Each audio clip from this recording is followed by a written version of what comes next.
it's very important to give a message to the Kremlin. And will defend every inch of NATO territory.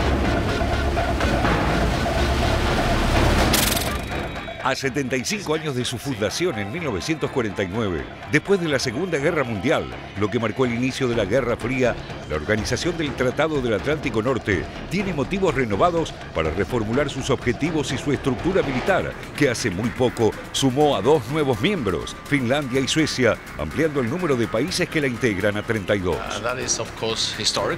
Esos motivos se cifran sobre todo en la guerra de Rusia contra Ucrania, que ya lleva más de 28 meses y fue el tema dominante de la cumbre de 3 días que se llevó a cabo en Washington.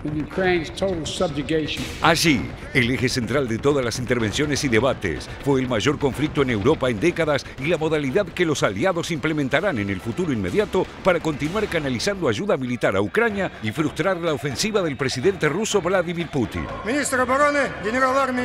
Uno de los aportes considerados cruciales para ese propósito ya comenzó a llegar a territorio ucraniano. 85 aviones de combate F-16 que estarían operativos para el verano europeo. Además, la OTAN promete a Kiev un sustancial paquete de ayuda para 2025 y un programa de entrenamiento de nuevas tropas, delineado por el asesor de seguridad nacional de la Casa Blanca, Jake Sullivan.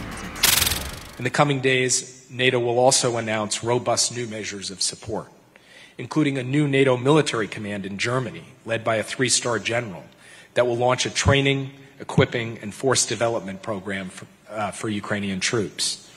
A pledge from all allies to collectively provide Ukraine with at least 40 billion euros worth of security assistance this next year.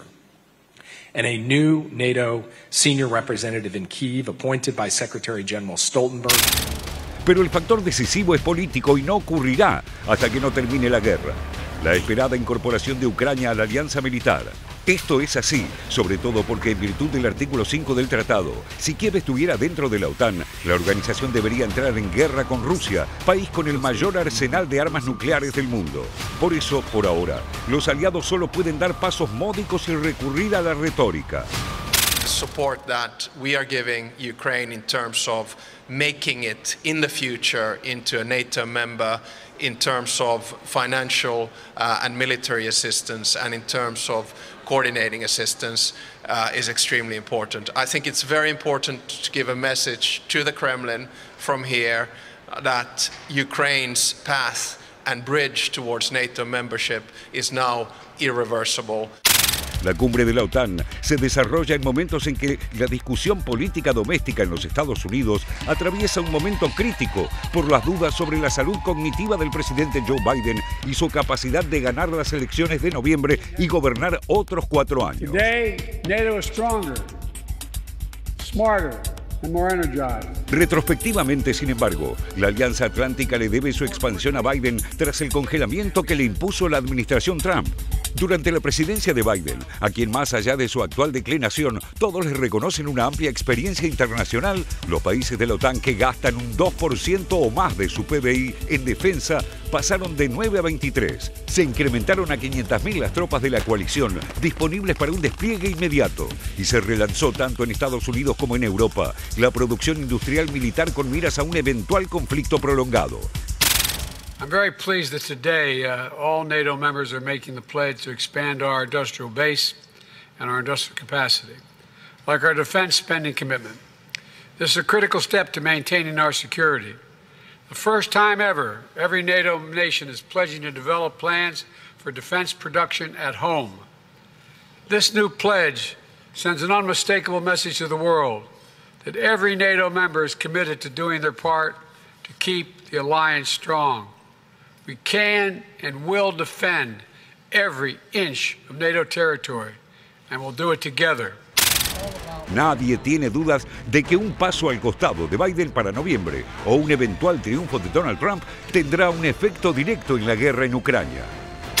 I think that right across the alliance, right across NATO members, including Ukraine, there is hope, if not prayer, for a second Biden term, because Biden did reinvigorate the Atlantic Alliance. Biden has led the effort to support Ukraine. And in contrast, Trump turned his back on the allies during his first term in office. He mused about withdrawing from NATO. Rusia, que observa atentamente la cumbre de la OTAN, cuenta con una nueva presidencia del magnate y por lo tanto, Ucrania sabe que tiene 5 meses por delante para intentar producir resultados militares que mejoren su situación antes de un eventual cambio político en los Estados Unidos. El documento final de la OTAN no solo habla de Ucrania y Rusia, también le dedica una observación a China por su apoyo al esfuerzo de guerra de Moscú, muestra su interés geoestratégico en el Indo-Pacífico y delinea un nuevo eje del mal desde el punto de vista occidental. Support to Ukraine is not charity, it is in our own security interest.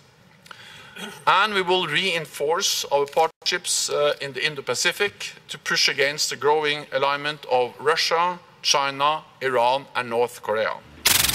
Con la guerra en Ucrania sin fin a la vista, lo más parecido a una membresía que puede ofrecerle la OTAN a Kiev es una institucionalización de sus relaciones para acelerar su futura incorporación una vez que la guerra termine. Putin lo sabe y apostará a prolongar el conflicto por todos los medios para evitarlo.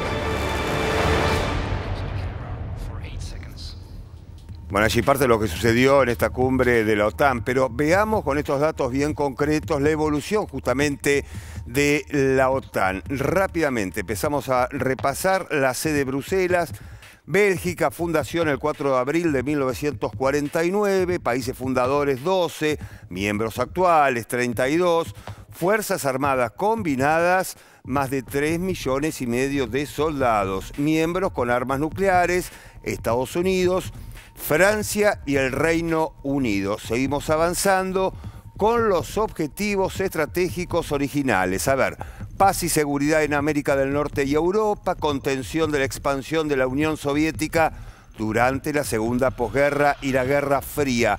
Objetivos estratégicos actuales, contención de Rusia y China.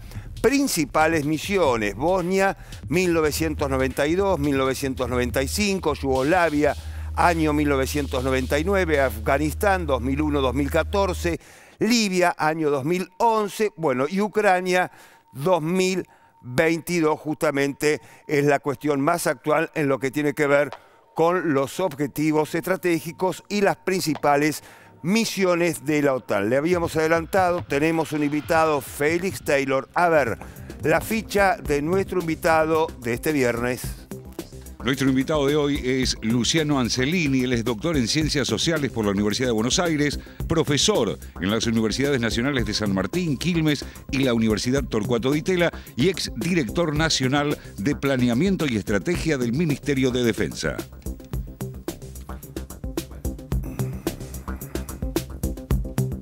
Bien, Luciano, bienvenido, ¿Qué tal, Pablo? Bueno, gracias. A ver, Luciano, empezamos a desmenuzar un poquito lo que está dejando esta cumbre de la OTAN, que culminó hace muy poquito. ¿Qué te pareció este documento final que recién compartíamos? Y me parece que es la columna vertebral de lo que se discutió y lo que se debatió. Sí, antes que nada decir que... Sí, a ver. ¿Se escucha bien? Escuchamos, sí.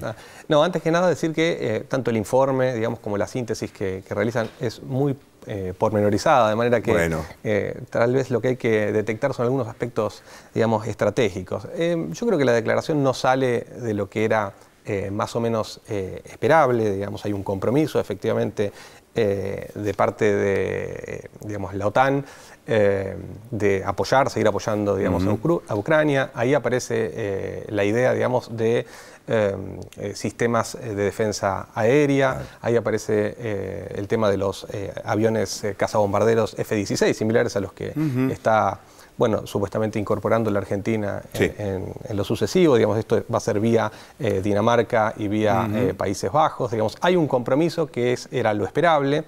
Pero yo creo que hay que tener muy en cuenta algo que está pasando por ahí, por debajo del radar, que es la tensión entre la OTAN y la posibilidad, digamos, de bueno, una victoria de Donald Trump en la elección de noviembre. Porque allí claramente Trump ha manifestado, digamos, que su compromiso, digamos, con la guerra va a ser seriamente analizado, ¿no? Va a ser puesto bajo el ojo escrutador. En primer lugar, habló del artículo 5, digamos, del tratado, en donde, bueno, ahí aparece el mecanismo de seguridad colectiva, y ahí fue muy claro, países que no cumplan con la meta del 2% de inversión en defensa, no van a supuestamente recibir el respaldo norteamericano. Empiezan a haber ahí algunas cuestiones, por lo tanto la OTAN tiene la intención de acelerar parte de estos compromisos que sabe que con el Partido Demócrata, con Biden, con Blinken están garantizados, y hay que ver qué sucede después de noviembre, ¿no? Luciano, en ese sentido, bueno, justamente la disputa va por el 2%, pero sí es una realidad que muchos de los países posguerra en Ucrania aumentaron, más allá de que entiendo que falta todavía algunos que lleguen al 2%. En ese contexto, preguntarte, es un mundo igual más armado y ¿es suficiente lo que anuncian para Ucrania? Digo, de los pedidos que viene haciendo Volodymyr Zelensky, porque plantean un poco que se le dio una ayuda histórica, planteando incluso fuera o al margen de la cumbre, ¿no?, el hecho de que Rusia no va a ganar la guerra. Digo, en ese contexto, más yendo a lo concretamente, la ayuda de la OTAN a Ucrania, ¿crees que es suficiente, que puede llegar a cambiar el rumbo de la guerra? Realmente creo que los medios occidentales no están reflejando, digamos, nítidamente el desenvolvimiento de la guerra. Me parece que acá hay novedades que están pasando un poco por debajo del radar, y creo que esto es lo que va generando cierto escepticismo respecto del compromiso, digamos, con la guerra, ¿no? Digo, el Oblast de Kharkov, digamos, que fue un espacio de resistencia hace un tiempo atrás, hoy ya muestra claramente signos de que las fuerzas rusas están avanzando fuertemente. Entonces acá todos empiezan a preguntar, me parece, ¿no? Más allá del compromiso y las declaraciones, bueno, efectivamente, ¿qué puede pasar? Y me parece que esto es, bueno, algo que está por definirse en el futuro. Vamos a ver. Claro, en todo caso se empieza a preguntar seguramente, bueno, ¿cuánto ayuda se necesitaría si Rusia continúa avanzando, como bien decís vos, cada vez más rápido, cada vez absorbiendo más kilómetros, inclusive, bueno, lo que ha sucedido en los últimos días, con foco, por ejemplo, en un hospital pediátrico, digo, eso genera, me parece, una cuestión central a la hora de ponerse a pensar, bueno, ¿cuánta ayuda necesita Ucrania para parar esto? Exactamente. Y yo creo que por detrás, me parece que una de las cosas que surgía en los informes, que surgió también en las intervenciones de ustedes, es, bueno, ¿qué está pasando con la OTAN en términos estratégicos? Acá la OTAN está siguiendo la traza, digamos, de las necesidades de Estados Unidos. Esto es una historia. Ustedes reflejaban muy bien la historia, ¿no? Desde 1949 para acá, digamos, la OTAN que nace, digamos, como el complemento lógico del Plan Marshall, ¿no? Digo, Estados Unidos reconstruye Europa, y la OTAN es parte de ese pacto, digamos, la alianza militar antisoviética. ¿Qué pasa cuando desaparece el enemigo soviético, digamos, ¿no? Es decir, pareciera como que pierde misión, y sin embargo rápidamente hay un ayornamiento, ¿no? Aparece en principio la Primera Guerra del Golfo, después aparece los compromisos en la ex Yugoslavia, como bien describían, después aparece la guerra contra el terrorismo. Entonces la pregunta es, ¿qué aparece ahora, no? Y me parece que si uno sigue un poco la producción de documentos estratégicos de los Estados Unidos, ¿no?, la Estrategia de Defensa Nacional que produce el Departamento de Defensa con la contribución del Pentágono, con la contribución del Estado Mayor Conjunto, de las Fuerzas Armadas y la comunidad de inteligencia, lo que marcan claramente que el desafío es China.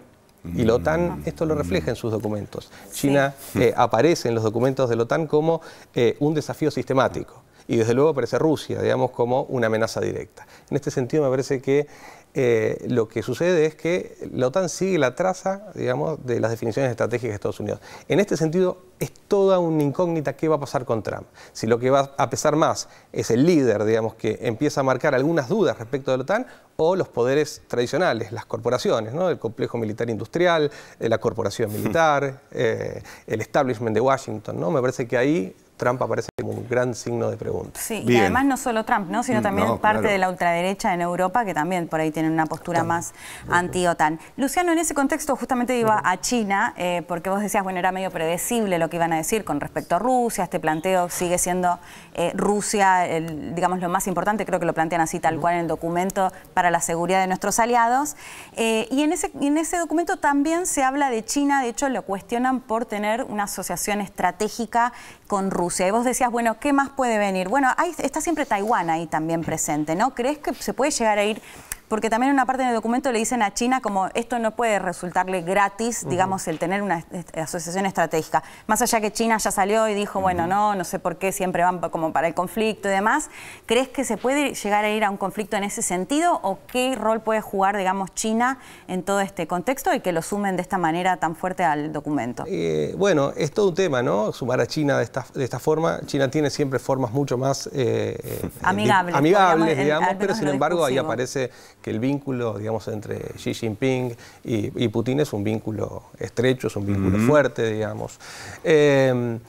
A mí me parece, digo, y estoy mirando más allá, digamos, del contexto puntual de la OTAN, estoy mirando un poco, digamos, el deslizamiento del poder de Occidente a Oriente, ya no de norte a sur, porque, como dice el profesor Juan Gabriel Tocatlián, hoy China es un nuevo norte, digamos, ¿no? Es decir, es parte del norte, digamos, tiene un proyecto, la iniciativa de la Franja y la Ruta, etcétera, ¿no? Ahora, me parece que China todavía está mirando, digamos, con cautela ciertas cosas, es decir, tiene un compromiso con Rusia, pero pretende, digamos, el mundo que China prefiere para llegar, digamos, con fuerza a un lugar de primacía, que es lo que toca, digamos. Esto es lo que, bueno, algunos académicos como Robert Gilpin llaman la guerra hegemónica, digo, potencias, digamos, que declinan. Estados Unidos es una potencia, digamos, resistente, pero en un proceso de declinación hegemónica, y China es una potencia claramente de primer orden ya y que está en un proceso claro de ascenso. Bueno, yo creo que China necesita estructuras de cooperación con Estados Unidos, no necesita en este momento, digamos, para su proyección internacional más guerra. Entonces me parece que va a hacer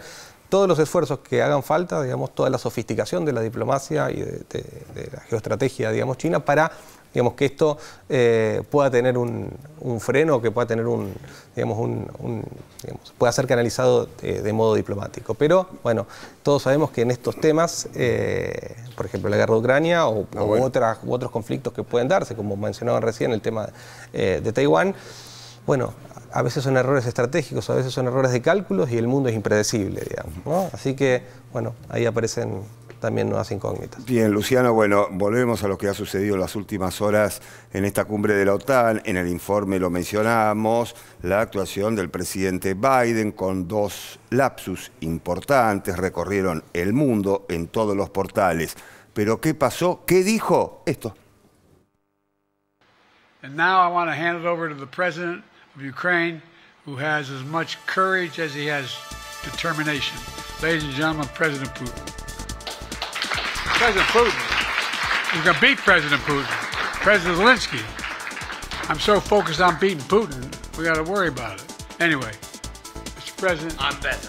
You are a hell of a lot better. Look, I wouldn't have picked Vice President Trump to be Vice President, but I think she was not qualified to be President. So let's start there.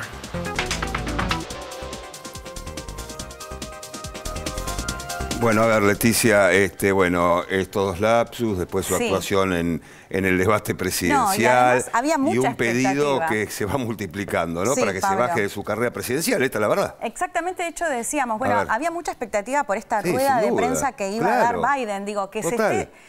A mí me llama la atención, digo, que el tema de la campaña no solo sea, como lo venimos contando, si tiene Parkinson, si está senil o qué, sino que había mucha expectativa de esta conferencia de prensa y cómo iba a hacerla. Claro. Y unos minutos antes de la conferencia, de hecho, se da esto que confunde a Zelensky con Putin y después es lo que dice de la vicepresidenta Trump.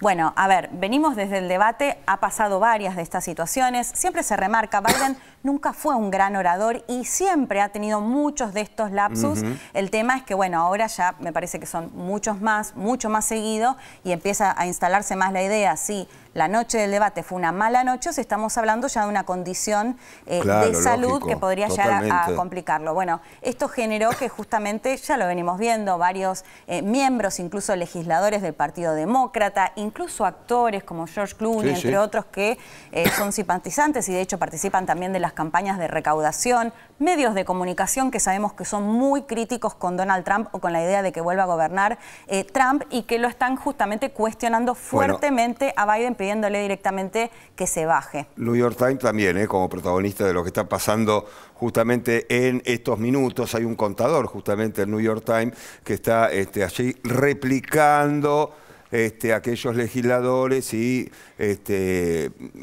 funcionarios muy ligados a Biden, que le están pidiendo, bueno, que se baje de su carrera presidencial, ¿no? Allí claro, este contador de los del New York Times. legisladores, 18 de 213. Tal cual, ahí está, mirá, fíjate. De los senadores, 1 de 47. Bueno, gobernadores hasta ahora ninguno. Pero bueno, ya esto es un hecho, ¿no? Que estén contando claro, cuántos legisladores, diputados y senadores pidieron directamente y de manera pública. De hecho, se espera que sean más legisladores en las próximas horas. Y sobre todo después de lo que pasó que contábamos recién, de estos 2 lapsus nuevos que tuvo Biden. Bueno, volvemos con la OTAN, ¿te parece? Y la última pregunta para Luciano. Sí, Luciano, a ver si podés analizar un poco, o sea, si bien no con la campaña electoral, el hecho de qué genera, digamos, porque por supuesto era no solo el anfitrión, sino que es Estados Unidos, que supera ampliamente el 2%, digamos, sabemos claramente de la relevancia que tiene Estados Unidos en la OTAN. ¿Cómo impacta esto? Bueno, un poco contabas, ¿no? El temor, entiendo, de que gran parte de los aliados es que vuelva Trump con esta postura anti-OTAN o bastante anti-OTAN, si se quiere. Claro, bueno, acá se da una situación paradojal, que es un presidente que está en una situación, se nota, digamos, de debilidad, o por lo menos que está pasando un mal momento en sus intervenciones públicas, pero que es para la diplomacia, para digamos, la postura estratégica de los Estados Unidos y su relación con la OTAN, hoy es una garantía mucho mayor, digamos, que Trump. Y de hecho, bueno, uno de los informes lo reflejaba. Además, Biden tiene una digamos, aquilatada experiencia, digamos, en manejo de temas de política exterior, digamos, en ese sentido aparece, digamos, como, digamos, en el vínculo con Europa y con lo que Europa espera, digamos, de los Estados Unidos. Biden es, digamos, una garantía y no es este signo de pregunta que recién formulábamos respecto de Trump. Después la otra es la cuestión electoral, interna. Claro. Yo ahí manejo mucho menos. Lo que quiero decir también que a veces las dinámicas son impredecibles, ¿no? O sea, a veces un debate perdido puede ser un motivo de la sociedad, digamos, de emparentarse, digamos, con el débil, ¿no? Digo, pasó en la Argentina y pasó en el debate, no me meto en la política doméstica demasiado, pero en el debate entre Milei y Massa, en donde efectivamente el debate mostraba a un Massa ganador y, sin embargo, claro, la gente de alguna manera empatizó, digamos, con el derrotado en el debate. Entonces, no sé qué puede disparar, estoy abriendo simplemente por ahora las encuestas no dicen eso, pero sí es uno de los análisis, pero claramente. Pero podría ser, digo, a veces uno digamos, empatiza con el débil, pero fuera de eso aparece la idea de, digamos, quién puede ser, aparece la idea de Michelle Obama por ahí. En fin, no es fácil construir un candidato en tan poco tiempo, por digamos, ¿no? Y sobre todo con la dinámica de la política interna, las primarias y demás en Estados Unidos, digo, tiene todas sus particularidades, pero bueno, aparece ahí otro tema, como siempre, digo, temas que tienen que ver con la variable doméstica que inciden, digamos, en lo internacional. Tal cual. Luciano, gracias por haber venido, un placer. Gracias por la invitación, decía Pablo. Por favor, resumen de noticias con Félix Taylor, adelanto de lo que viene, ya volvemos. Venezuela, intensa campaña electoral. La primera semana de actividad proselitista se caracterizó por numerosos mitines masivos en medio de acusaciones sobre utilización del canal público y presuntos planes violentos. El principal opositor a Maduro, Edmundo González Urrutia, se queja de no tener espacios en televisión, mientras que el presidente lo acusa de entorpecer el proceso electoral. Ucrania, concierto entre las ruinas. La Orquesta de Cámara de Kiev, Classic, honró la memoria de los fallecidos durante el ataque con misiles al mayor hospital infantil de Kiev. El 8 de julio, Rusia lanzó más de 40 misiles que alcanzaron diferentes edificios residenciales y de infraestructura, entre ellos este hospital donde se realizó el acto por los caídos. 77 ballenas varadas y muertas en Escocia. Los cetáceos fueron encontrados en la isla St. Sunday, en el noroeste de Escocia. De las 77, solo 12 estaban con vida. Una organización de rescate marino definió el hallazgo como increíblemente difícil. Las ballenas mantienen un comportamiento gregario y se desplazan en grupo y ahora investigan las causas de esta situación.